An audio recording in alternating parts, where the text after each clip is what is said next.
कुरान मजीद ने आयत से शुरू करिए शे औज़ु बिल्लाहि समीउल अलीम मिनश शैतानिर रजीम बिस्मिल्लाहिर रहमानिर रहीम वइज़ा मरिज़्तु फहुवा यशीन व ननज़्ज़िलु मिनल कुरआनि मा हुवा शिफ़ाउन व रहमतुन लिल मुमिनीन। अवलन दुआ करिए शे कि परवरदिगार अपना रूहानी जिस्मानी तबीब बाबा शफ़ीक सैयदना मौलाना अबू जाफ़र सादिक़ आली क़दर मुफ़द्दल सैफुद्दीन मौलाना उमर शरीफ ने सेहत व आफ़ियत में अता रोज़ क़यामत दराज करिए। The objectives for this particular talk is theranostics, is to have an understanding what theranostics is, to initially diagnose and then treat the target with a radioligand therapy. Also to recognize the metabolic imaging versus anatomical imaging, what's the difference? To evaluate the new imaging technologies, radiopharmaceuticals and software, and also balancing radiation exposure with image quality, and finally, to recognize the importance of ionizing radiation. Now, in nuclear radiology, there are three types of radiations comes out from the nucleus. One is gamma rays, which travels for a long distance and falls on a camera, is for imaging. Second is the beta rays, which travels only a short distance. It doesn't come out of the body and is used for therapy. And finally is the alpha rays, which also travels a very short distance, used for therapy. So there's the role of this particular imaging with PET-CT in various fields, but today I'm going to restrict myself to oncology because of time restraint. Because of the development of the modalities, and right now we can image a tumor or a metastatic lesion anywhere in the body which is 2 to 5 millimeters in size. It is something very important because if we can diagnose it in an earlier stage, the management is different, the prognosis is different. And also with the new technologies, nowadays the cameras are so sophisticated that we can image the whole body in less than 5 minutes, or less than 15 minutes. At our institution, we have cameras which are new cameras which image the whole body in 12 minutes, and we have older cameras which image the body in 30 minutes. The next slide shows the importance of metabolic or functional imaging. On top is the image of the CT of the pelvis, pelvic bones, and you see there are many radiologists here and there is nothing there on the pelvic bones. But if you see the next image, it shows a intense uptake in the bones. So also in the bottom image, the one is the contrast CT of the liver, doesn't show anything, but the same day image of a PET-CT shows several metastatic deposits. The whole idea of showing this slides is that this particular imaging identifies the disease at a much, much earlier stage. It's functional. It takes a long time, maybe a couple of days, couple of weeks, for anatomical imaging to come into effect. In order for a bone to become sclerotic or lytic, it takes a long time, maybe a couple of weeks. And vice versa. When a patient is on treatment with medications, the physician would like to know, is it improving or is it not improving? So in that case, just as it comes up very rapidly, it disappears very rapidly after treatment, as compared to anatomical imaging, which may not disappear at all. So it's very helpful, and how the clinician wants, what the clinician wants, is they would like to know the SUV values for each lesion. SUV stands for standard uptake value. It is a quantitative method to determine how much tumor is there in a particular area. Other things they would like to know is what is the measurement. And third thing they would like to know what is the volume of the tumor. So these are the three things they would like to know, and they would like to compare with the previous examinations. Now to do this manually is very cumbersome and not very accurate. But nowadays, softwares are available which uses AI for as we just heard. And this software we can identify, we can just tell the software to look in the whole body or to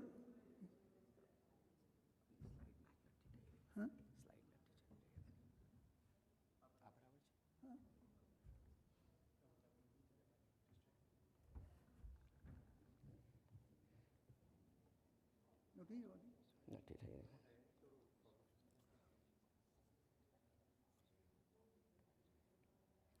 second.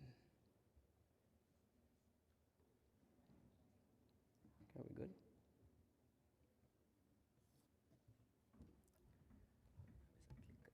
Switch.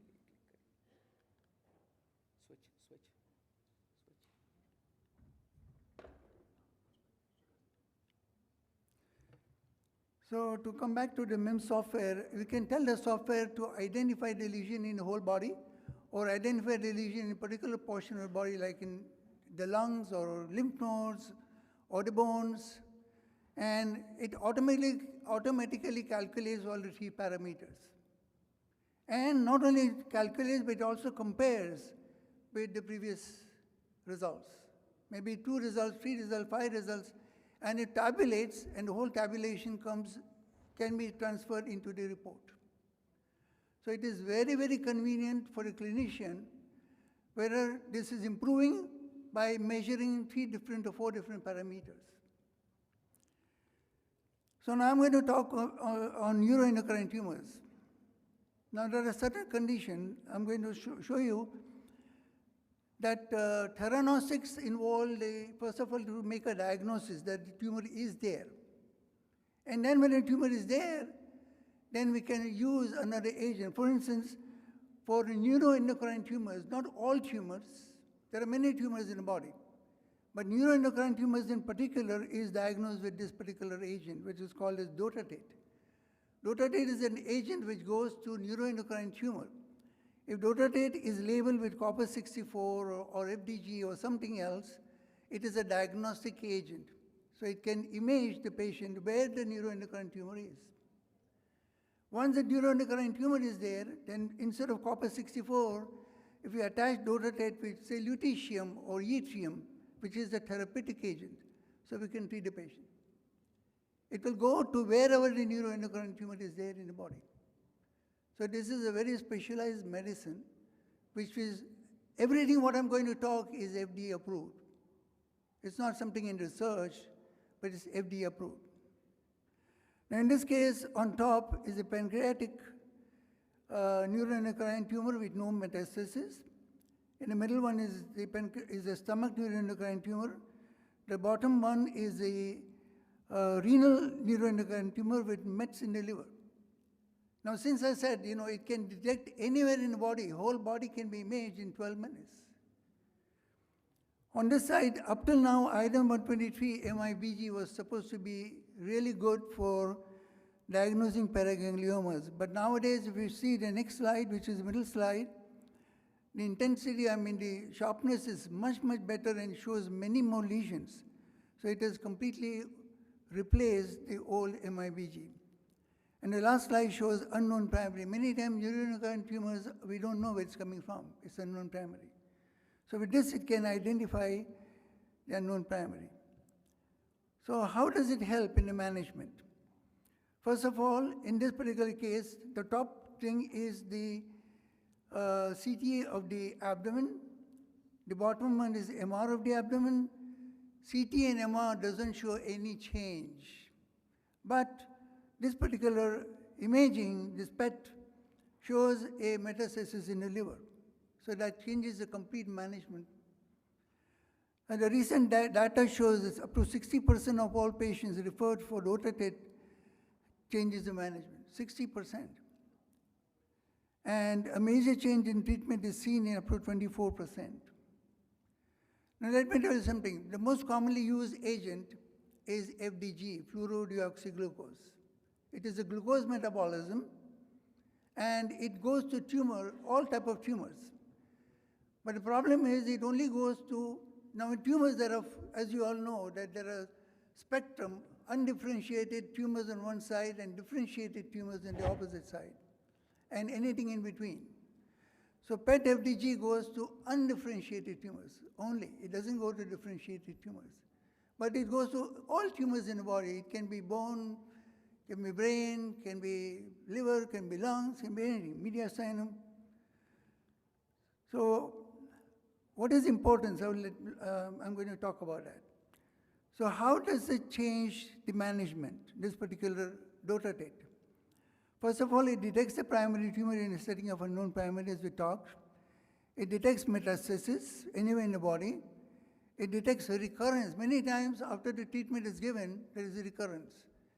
And a clinician wants to know why the patient's condition is deteriorating because of the recurrence, and we can detect.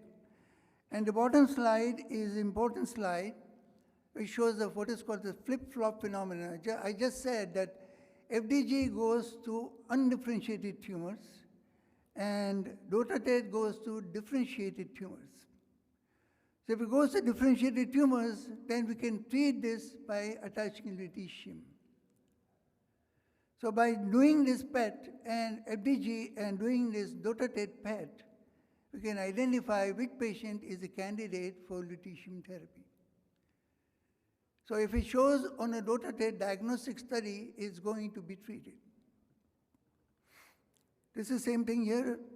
It only shows here that clinically, if the Ki-67 index is less than 3%, then clinically we can say it is well differentiated and will respond to lutetium therapy.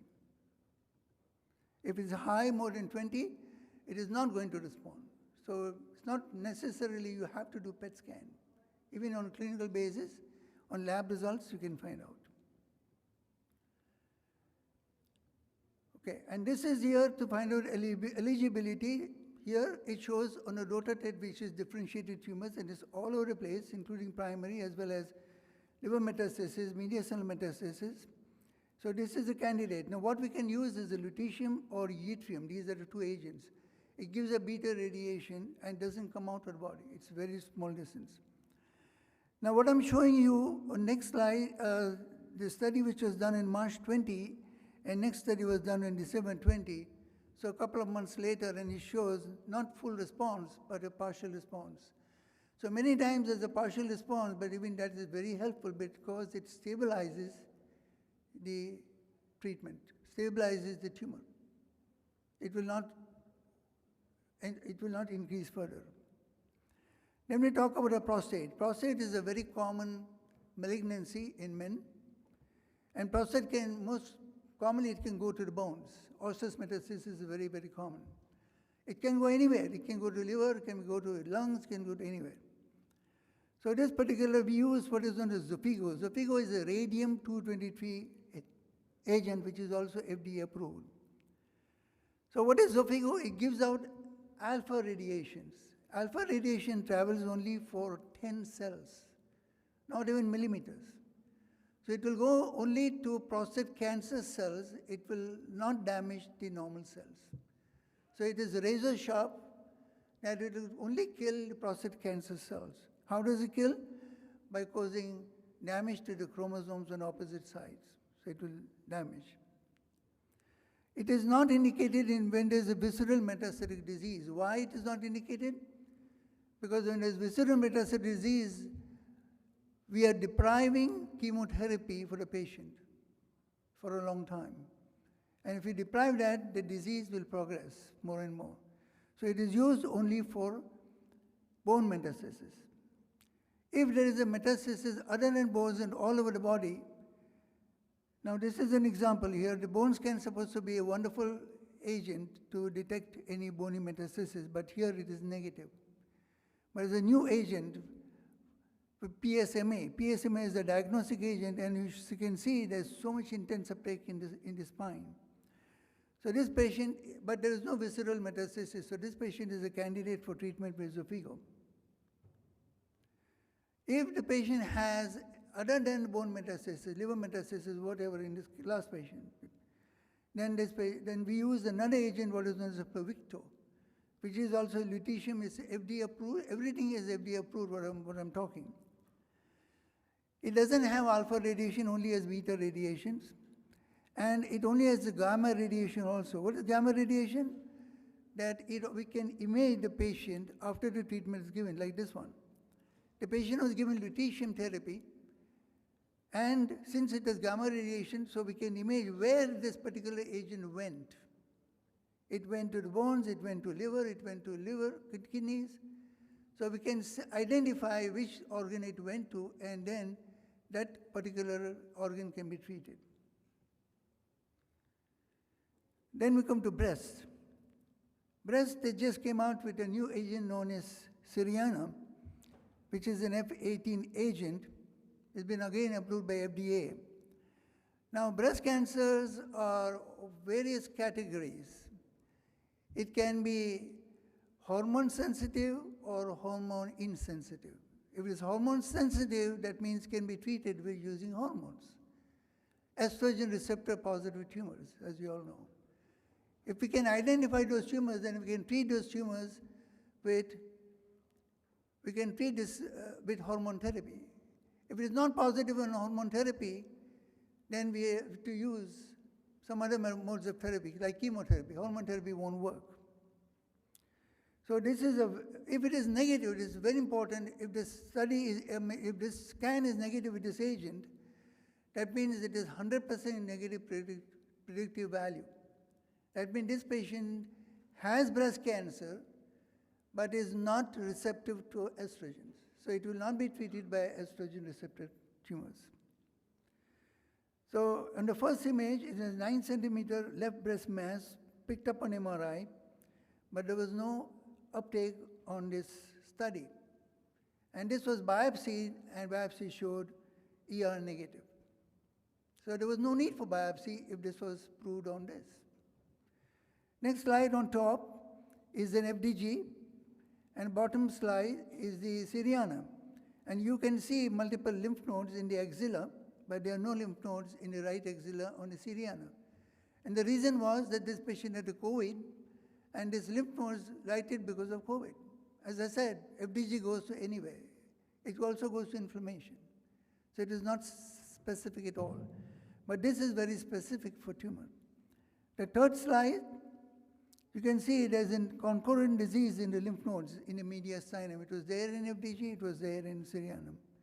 The next slide shows discordant in axillary lymph nodes.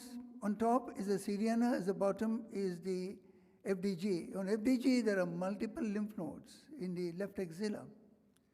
But in Syriana, only one lymph node identified. So if the patient has an extensive metastatic disease, and we want to find out, is this ER positive so that we can treat by hormone therapy, then this is the best modality to find out. If it is a single lesion, we can biopsy. There's no need for doing this. The last scan, this thing shows there's a lesion in the breast, in the left breast, which was Syriana positive, and there's a second lesion in the chest wall, which is not positive, but was positive in a PET scan. So next we come to yttrium-90. Yttrium-90 is also a therapeutic agent and used for treatment of liver cancers. So any liver cancers, so first of all, again, we cannot inject Y90 theraspheres without knowing where it's going, because many times there is collateral circulation, there is communications with the vessels. So if we inject and if it goes to the lungs or if it goes to the bowel, it will infarct.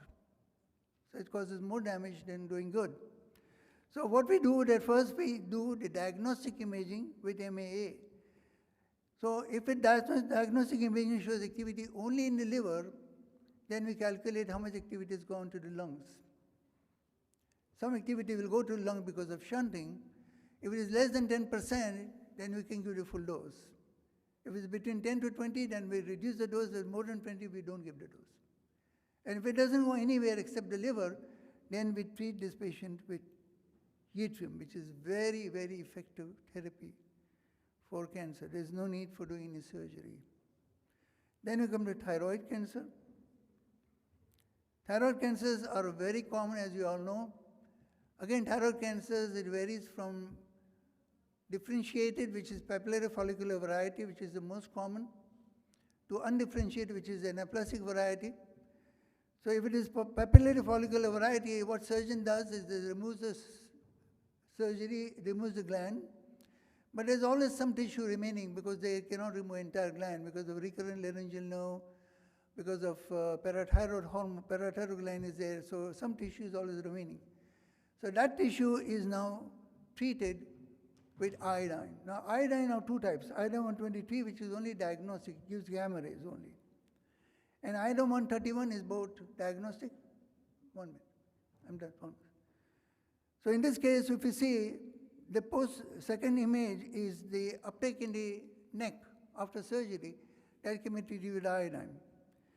The third image is an extensive disease in the lungs, which is metastatic. Now, what is the necessity of doing the PET scan? Because PET scan goes to the undifferentiated tumors. So it shows that this tumor is not differentiated, it's undifferentiated, so it cannot be treated with iodine. And finally, my last slide is that on the first slide is that PET-FDG shows intense uptake in the mediastinum and in the lungs. But the second slide shows with radioactive iodine, there was no uptake at all. So now they came up with a new therapy, which is called the larotrectinib. After giving this therapy, it differentiates, undifferentiated thyroid tumor will be differentiated and can be treated with iodine. So with that, I end. The cancer incidence is growing and there's a need for theranostics. It focuses more on accurate selection of patients for targeted therapy, used both for structure for diagnostic and therapeutic agents can be used. And it is nowadays used for prostate cancer, neuroendocrine tumors, thyroid cancer, liver cancers, breast cancers at the present time. But many more studies are being done, which is going to add more and more indications for theranostics. Shukran. I slide under construction because this is never complete.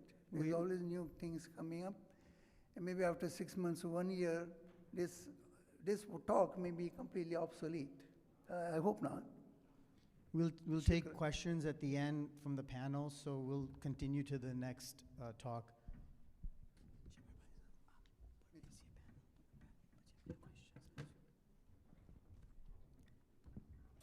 So our next speaker is Dr. Adnan Danish.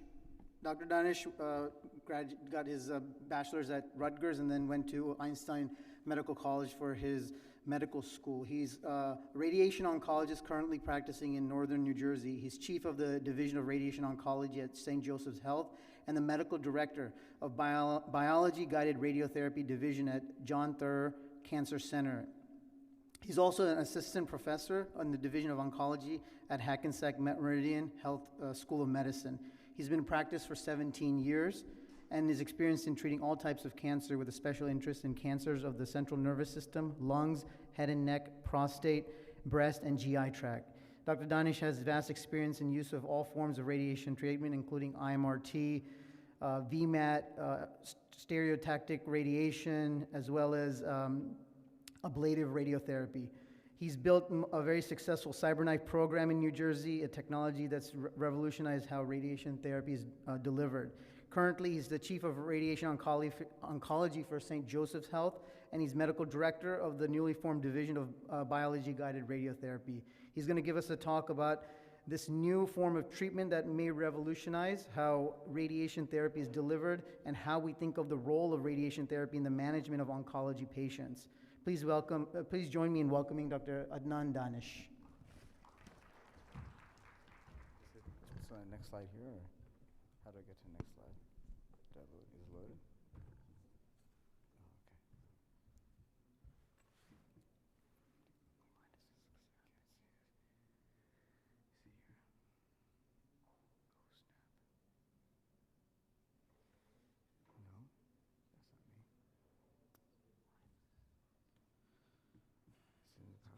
Is it downloaded?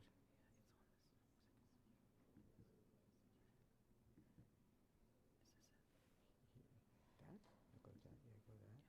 And then, no, double click on this. Yeah, I don't think it's going to come up on Google. No, it's not going to come up on Google. It's not going to come over there. You have to download it. Yeah, dude. Okay, I told you. Is there a Microsoft Office on this?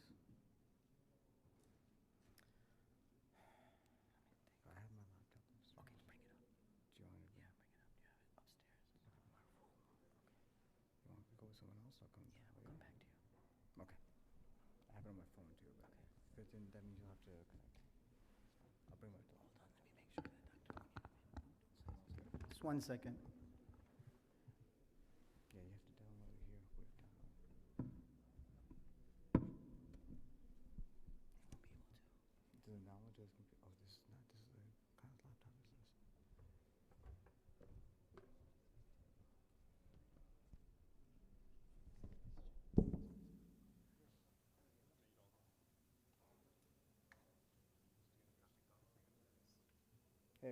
Muhammad, I got it.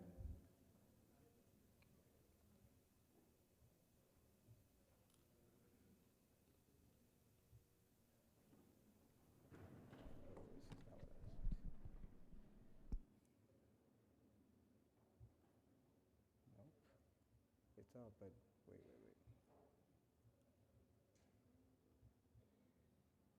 Sorry.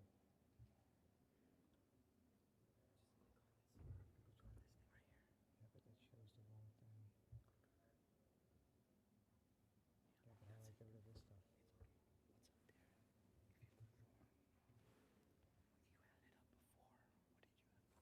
Oh, there it is. Hold on. All right, I think we got it. Yeah. Okay, I see. Okay, all right, great, thank you. Sorry about the technical difficulties, which is ironic since I'm a radiation therapist or oncologist, and I should know all this stuff. But so today what I want to do is talk about not just radiation therapy and where we were, but where we're going and how we're going to revolutionize, I think, how we treat cancer and how we think about the treatment of cancer.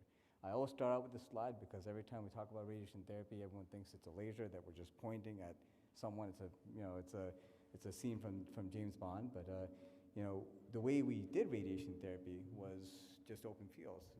Years and years ago, we would just turn the radiation beam on, aim it at a certain body part, and whatever happened, happened.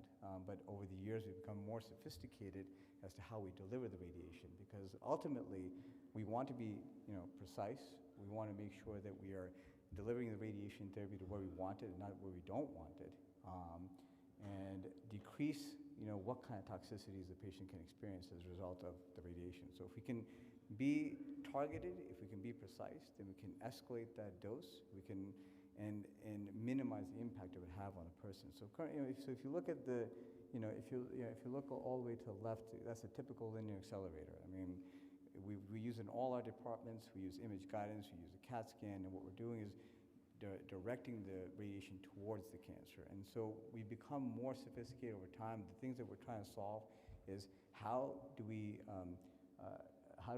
deliver higher doses? How do we deliver to multiple targets? How do we account for tumor motion?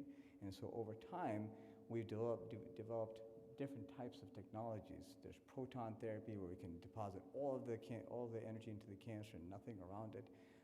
There's gamma knife. There's an MR-guided linear accelerator, which allows us to see soft tissue better. There is CyberKnife, where we're able to use high dose of radiation therapy in tumors anywhere in the body. But ultimately, what we're trying to do is direct the therapy towards the cancer. We're using anatomy, we're using suboptimal imaging, and we're able to only deliver radiation to certain targets. And up until now, we use radiation therapy to just either for palliation or for consolidation, or in some cases, curative therapy. And all of these technologies have moved that needle a little bit. But now, what I'm going to present is, what if we use the biology of the tumor to actually guide the radiation therapy? What if instead of us directing the therapy to the cancer, we have the cancer actually direct the therapy back towards itself? So instead of me sitting, or a radiologist trying to find the cancer and saying, this is where we're going to treat it, and this is how we're going to treat it, what if the machine itself could say, this is where the cancer is, and allow the cancer to direct the therapy towards it? So that's what this particular therapy is. I don't know if this is going to go play. Yeah. So Syntex therapy actually uses the signal from the cancer itself to direct the radiotherapy. As Janab, Dr. Shabbir was talking about PET scan, which is the gold standard for imaging cancer therapy. It detects cancer where we can't even see it, whether it's on a CAT scan or an MRI. What this particular technology is going to do is take PET emission, and that PET emission will then guide the radiation therapy towards it. So it's a different way of thinking. It's inverse. It's counterintuitive. So as we get new radio tracers, we had the FDG, which is the typical tracer that was out there when PET scan first came out. Now we have specific tracers for specific tumors. So if we can say that this particular tumor, for example, Pylarify, is used for prostate cancer, if that tracer lights up in a cancer anywhere in the body, let's have that guide the radiation therapy.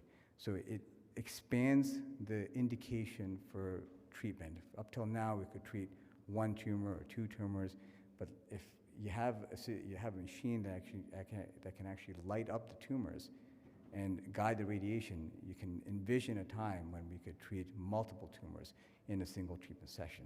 And also solve the problem of motion of a tumor moving outside the target or outside the treatment target. So the way this would work is that a patient would get a tracer, and they would get injected, and then the machine itself would read the PET scan and then develop a plan that would use that radio tracer information then to guide the radiation treatment. So why is that important? Well, I mean, this is an image or a slice of a person using 3 different imaging modalities. You have a CAT scan, and you can see that the tumor is somewhat visible.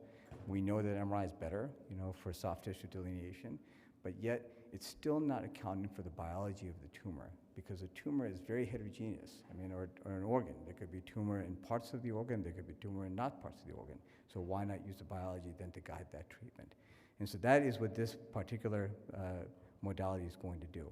And why is that important? Well, I mean, in the body, for example, one of the challenges we have as radiation oncologists is designing treatment plans that can account for where a tumor is at any point in time. In the body, a tumor is never static, and up until now, when we make these plans and we decide how we're going to treat someone, when we look at an image, it's not that the tumor is staying in that same position at all times. When you breathe, the tumor moves. When you cough, the tumor moves. If you, by chance, are on the table and you have to shift because you're uncomfortable, the tumor is going to move. And so what we do is we try to assume or figure out how the patient or the tumor is going to move and design a large treatment plan to accommodate for all possible positions of that tumor. Whereas at this particular treatment, and what that means is that more organs or more normal tissue is getting radiation when it shouldn't, and that limits our ability to treat with higher doses and also increases the risk for complications. So if you have a machine that can potentially use the biology, you can, instead of using large boxes or large treatment fields, you have a modality that can specifically just track where the emissions are coming from and treat wherever the tumor is. So so if I were to bounce a ball and make a big box, because we have to make sure that that box covers that bouncing ball, you make a bigger box. So I'm going to play this little graphic here. But then if instead of us directing the radiation towards the tumor is calling the therapy towards it, we can actually radiate a much smaller area. So if you look on the left side that says SBRT, that's the big circle that I have to draw to make sure that whenever the tumor is moving, it's getting the prescribed dose. Because if the tumor falls outside that dose, it's not getting what's prescribed and it's going to survive. Whereas on the right side, which is syntax, you have, as the tumor is emitting the signal, because of the radiotracer that it's taken, it's being treated with radiation as it moves. And so all that black area is getting no radiation, whereas on the left side with SBRT, I have to actually treat that entire area so we know that that tumor is getting the dose that I prescribed. So what that does is it helps us to safely escalate that dose and take care of those tumors while decreasing the toxicity that's associated with it. So the other question, so the question is how fast can we do it? So hopefully this, yeah. So, the machine has been built such that it does 60 rotations per minute. And just to give you guys some perspective, normally linear accelerators are 1 rotation per minute. So within milliseconds of reading the emission from the PET scan, a beamlet is delivered to where the tumor is. So what that means is that it gives us the ability to not only treat the tumor that's there, the main tumor, but multiple tumors. So it's almost like Star Trek, where these patients are getting the PET scan and they're emitting the PET signal, and we're able to deliver the dose wherever the PET signal is in the body. And the question often that comes up with this is, well, there are normal organs that will emit signal as well. Well, as we go through this technology, we define exactly where the machine should read the emissions and where the beamlet should go. So it's called a biologically guided treatment zone. So I would sit there and say, okay, only look for emissions in this particular zone. If you see it, then treat it. If it's outside the zone, that doesn't need treatment. Well,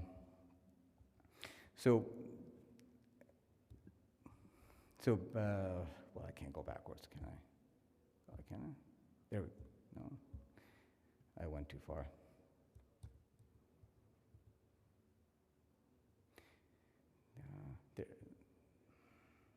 I'm sorry. Okay, there we go. So basically, as a summary, the benefit, which we've been talking about, is that it's designed to treat multiple tumors in a single session. That is what is key as we talk about, the applicability for patients who have cancer. Currently, with the current technologies that we have, we can only treat 1 or 2 targets at a time. That is what's technically feasible. The patient will be on the table for nearly an hour or so just to treat 1 or 2. This gives us the ability to treat multiple tumors in one sitting. It gives us the ability to treat tumors that are moving and decreases the chance that we cause further toxicity. So in terms of expanding it, as we were just talking about, there are multiple tracers that are in development now. We have FDG, we already know about FDG, but now we have, prostate-specific or PSMA tracers. We have tracers that are specific for breast cancer. We have tracers that are specific for other tumors. And as these new tracers come out that allow us to personalize the treatment, we can then precisely offer radiation therapy not only where the tumors are, but for specific tumor types. So this is just a graphic for PSMA, which is now FDA approved to be utilized with the actual syntax. So you can actually see the tumor light up, and that's what we use to guide the radiation therapy. So I think that's exciting, but I think what's really exciting about what this allows us to do is how it applies to patients who come in with stage 4 disease. Every time, and most of the time when we think about patients with cancer, we can cure the ones who have stage 1 or stage 2. They have excellent overall survival depending on the therapy that we prescribe. It's the patients who come in with stage 4 disease. And now studies are actually revealing that stage 4 isn't exactly stage 4. Just because you have stage 4 doesn't mean that you're terminal. Some patients come with low volume disease, some patients come with high volume disease. And what we found is that if we were able to ablate patients who come with low volume disease and then couple that with standard of care immunotherapy or targeted therapy, that these patients are doing better. Their overall survival can range from anywhere from 40 to 100% better if you actually add radiation therapy or ablation of those particular deposits. Currently, we define low volume disease as less than 5. Why do we say less than 5? So anyone who's less than 5 is oligometastatic, because the technology that stands can only treat up to 5 lesions, beyond which it becomes technically infeasible. So up until now, all the studies have shown that adding radiation therapy to these targeted therapies that have shown benefit are only in patients who have low volume disease. But now, with this particular modality, we can potentially address patients who come with more than just 5 lesions. What's exciting about radiotherapy now is the application in immuno-oncology. We're finding more and more that radiation therapy will actually stimulate the immune response. It will manipulate the tumor microenvironment such that it actually is something that you can that the immune system recognizes. The whole problem with cancer cells is that it's invisible to your immune system. If your immune system could find it, it wouldn't grow. It has mechanisms within it that actually stops the immune system from clearing it. And that's why immunotherapy has become so popular and so I think more standard of care in these patients, because we can turn the immune system on. However, not every tumor is the same. If it was the same, we'd cure everybody. So this particularly here where we talk about tumor heterogeneity, each tumor in a person's body that has stage 4 cancer is different. If it wasn't different, we'd cure everybody. So how do we make it so that the immune system can recognize each of these tumor islands? So what we found is that with radiation therapy, if you are able to treat these tumors with even just a low dose, in all of them, you can release certain signaling molecules that can call the immune system in to each one of these tumors. And so when you do the radiation therapy, we have a study now that if you do ablative radiation therapy within 7 days of applying immunotherapy, you can expand the T cells much better and much further to address each of these separate tumor islands. The other thing I find interesting is the tumor temperature. A lot of these tumors are cold to immunotherapy. They're resistant. And that's the biggest problem we have, is that most of these tumor cells are resistant. That's why we're not getting the kind of outcomes in stage 4 cancer that we'd like to. So radiation therapy can help that. So that is, I think, what's exciting about this particular modality, is that we are, in terms of our current, where we stand in technology and external beam radiation, is we can only treat 1 or 2 lesions. And we think of radiation therapy as local and consolidative. But now what we need to do is think of radiation therapy and how we use it is more systemic. Does it have a systemic effect? Because we have now trials that are showing that if you treat certain tumors before you give targeted therapy, before you give immunotherapy that turns your immune system on to clear these tumor cells, it can actually enhance your outcome. And the only reason we're unable to do it in patients who have more than a certain number of lesions is because the technology didn't exist until now. And so now, given the current clinical evidence in patients who present with low volume metastatic disease, we can expand that to patients who have what we call polymetastatic disease. And so we are now able to potentially offer these patients a much better outcome by combining the therapy by combining multiple therapies. And so this particular modality is going to help us to bridge multiple disciplines together to improve outcomes in existing and new patient populations. Because up till now, patients who have stage 4 cancer, we give them systemic therapy, and we continuously give them first line, second line until something doesn't work. But now if we're able to ablate tumors, not only just in patients who have 1 or 2 tumors that are outside their primary site, but in patients who conceivably had 10 tumors or 15 tumors, we may be able to improve their outcomes. And so that's what we're moving towards, moving more towards precision, personalized medicine, using the biology of the tumor, where we're having the tumor actually call the therapy versus us directing the therapy towards the tumor. And that's, I think, what's going to be the wave of the future and what's going to revolutionize how we treat these cancer patients. Thank you.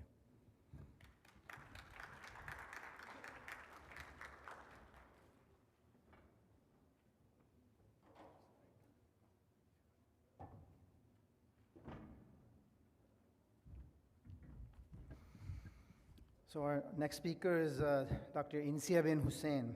She's a graduate from Rice University in Houston, Texas. She graduated with her bachelor's in biomedical engineering and proceeded to study dentistry at the University of Texas at San Antonio School of Dentistry.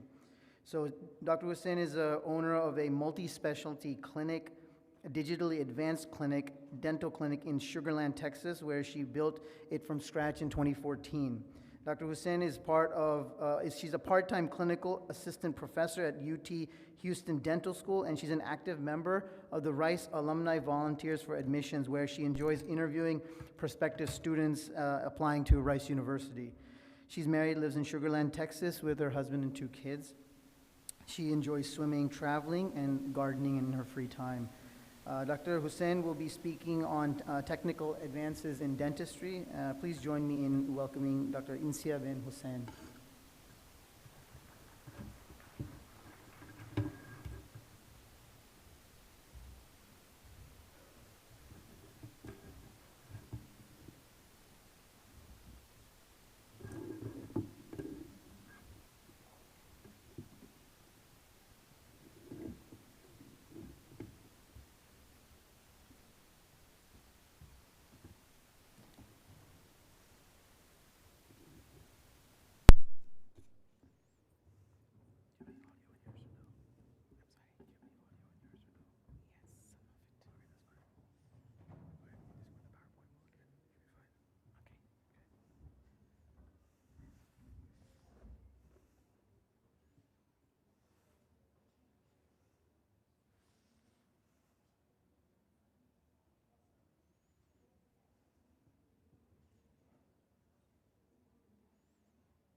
Bismillahirrahmanirrahim. Thank you, Mohammed Bhai, for such a nice introduction. Respected Ibrahim bhaisaheb, Amir bhaisaheb, and all the organizers, I'm honored and humbled to be here today and given a chance to speak on this platform. And my name is Dr. Insiya Hussain, and I'll be talking about technological advances in dentistry. I'm a dentist in Sugar Land, Texas, and we're going to start off. I want you to listen to this presentation, everyone in the audience, as to reflect back on the last time you went to the dentist.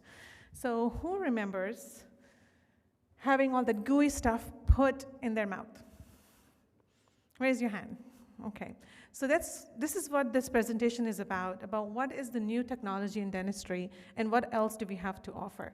So moving away from all the gooey stuff in the mouth, we're actually going into intraoral scanning. That's one of the biggest technological advances in dentistry within the last 10 years. I graduated 14 years ago from dental school, and I was still trained on the gooey stuff. And the last 14 years, I think 60% of US dentists now have intraoral scanners in their offices. So as you listen to this presentation, reflect back on the last time you went to your dentist. And the technology I'm about to present to you is not in its research phase. Most of the stuff is actually from my practice, so it's there, and it's coming to your dental practices very soon. I also teach at dental school, so it's being taught to the students at the school. So the students graduating from dental schools are going to be trained on this technology. So it's just a matter of time that you'll visit a dentist and they will have this technology. So the agenda today is to talk about intraoral scanning, digital planning of implants with the intraoral scans, 3D printing and milling, artificial intelligence, and then the role of robots in dentistry. What is intraoral scanning? You know, we use all these fancy words, but as for a layman, I wanted to put some videos in there, so it's kind of once you see a video, you're able to understand what are we talking about. So we replace Here we are scanning with a little wand, which takes 50,000 pictures a minute to create instantaneously a 3D model of your mouth. So all that alginate impression, pouring up that model, and then waiting for that model to dry is gone. You know, this is happening in the matter of minutes. So in 2 minutes, I have an entire 3D model of your mouth. This is also a few more videos of intraoral scanning. So all of those 3 windows is happening simultaneously. That wand is moving in the patient's mouth. You know, it's taking 50,000 pictures a minute. We're taking the lower arch, then we're taking the upper arch, and then you're done. So from that gooey material, we have transitioned into a 3D model in a matter of minutes.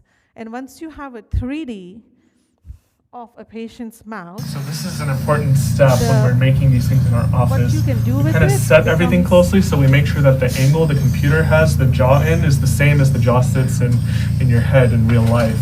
And that's like your facial, pretty much. Yeah. This is your facial mounted. That's what make sure the angle of these teeth matches. So what you can do with that model becomes, you know, the options are limitless. You are able to show your patient that cracked tooth. You're able to show your patient that cavity. You're able to, the amount of time we spend educating our patients with an x-ray, now you have a model. You can show them what you see. And at least for my practice, I think it was like the buy-in from the patient side is instantaneous, because when they see that broken cusp or they see that broken tooth, I mean, they want that treatment done. After you have the intraoral scan, what else can you do with it? Because now you're so powerful. You got a 3D, you got a digital image of your patient, and then using different softwares, you're able to do multiple things. So one of the big things we can do is digital planning of implants. So this is an actual patient of mine. You can see the patient is missing a front teeth, and you can use the help of cone beam CTs were always there for implant planning. It was a standard of care, but now you can use that intraoral scan that I just took of my patient to help me place those implants with a lot more accuracy and predictability. It reduces my chances of error, any surgical errors, because I have a very accurate model of my patient. What else can I do with that intraoral scan? We can do 3D milling and 3D printing. So the way I see dentistry is like Amazon Prime mode. You know, we want things right away. And to be able to provide that to your patient, to give them same-day dentistry by having an in-house mill or a printer, I think it's an extremely powerful tool for a clinician. So I have a few videos as to, so what are we talking about? So you take that intraoral scan, you use like any kind of softwares to design your crowns, and then if you have an in-house mill or a printer, you can fabricate that crown or your denture or that night guard within an hour. So this is the software that we're using after we got the scan to You design can the take crowns off for the this patient. lower jaw and check and see how it looks on the intaglio.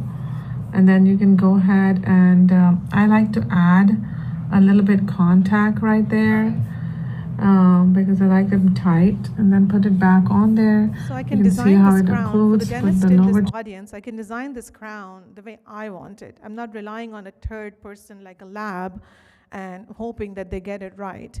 So to be able to treat the patient with what you want that contact tight, you want that occlusion a little bit high, you want, something different. These softwares allow you to do that, and it all starts with that intraoral scan. This have is the a few more contacts really videos of tight, but I designing check to see the crown. central grooves, I check to see the cusp tips. Are they pretty much aligned? Do I like my proposal? And I do. And then this is also Check my model axis. And look at that occlusion, it's beautiful. Yeah, everything's gonna bite really even all the way around. The only one hitting hard is your second molar with Yeah. the red, and that's why they fracture easily. So it's so nice to be able to see this. Well, it's important, this tooth broke in the first place, so looking at the bite really closely is important to make sure that the reason it broke is fixed, which it So look what all we can do with that model. I can rotate it, I can twist it, I can enlarge it, I can design the crowns the way I want it. So, I mean, it's, for me, I think I really enjoy this part of dentistry. It's, for me, it's like playing a video game because it's it's like on a screen, it's a touch screen, and it's also enhances your patient experience because they're able to see it, plus you're able to provide much more accurate and predictable dentistry, a good product to the patient. So once I'm done designing the crown, I have sent that crown out to my in-house mill. That's what the mill looks like. And, it's milling the crown. And then, one of my assistants polishes the crown, and then we deliver it. So the dentists in the audience are wondering, what does it look like on the X-ray? And I put these slides, especially for you, Mustafa Bayamani, because we had this discussion earlier. So it looks really good, okay? That's EMAX number 12. And that's zirconia number 30. And it looks like that every single time. Every single time. When do you, I'm just talking to the dentist in the audience right now. You've had a lot of times when an assistant tells you, crown delivery, room 5, and you're just hoping that it fits. Now, after having this technology for the last 3 years, I never worry that it's not gonna fit. It fits every single time, like a glove. Because you've taken away the material distortion that you were taking with alginate. It's gone. It's as accurate as it can get. It does not go into a third person or a lab. It's you designing it. You know where that margin is, and you're going to mark it exactly right. This is what the crown material looks like. This is the zirconia blocks, and we put them in the mill. This was the milling part, but if you have a 3D printer in your office, after you have the intraoral scan, you can print same-day dentures, you can do same-day aligners, you can do same-day retainers, same-day night guard. Same-day, to me, really translates as a business owner as Amazon Prime. When you have the ability to deliver that treatment to that patient that same day, it's extremely, extremely powerful in the hands of an experienced clinician. That's what a 3D printer looks like. These are all the things that you can print within an hour for your patients. And a few other things that are in technological advances of dentistry is the artificial intelligence. So, the AI, there was a wonderful presentation by our presenter earlier about artificial intelligence. And he did not cover dentistry, but there is a lot of AI in dentistry, as you can see. So it's pretty much our softwares are going to be able to do the radiographic interpretation, and our softwares are going to be able to detect the percentage of bone loss, the dental caries, abnormalities, cyst. And I don't think it replaces the clinician, but it kind of helps them, reinforce to the patient that, hey, what I'm saying is correct. Even the software is detecting what I'm telling you. And then robots in dentistry. There are a few FDA-approved robots in dentistry, which have, a few dentists or specialists have placed implants with the robots. It's still in its research phase. We'll have to see where it goes. We'll have to see where it goes. So just to recap, that's one of my last few slides, is what are the advantages of technological advances in dentistry?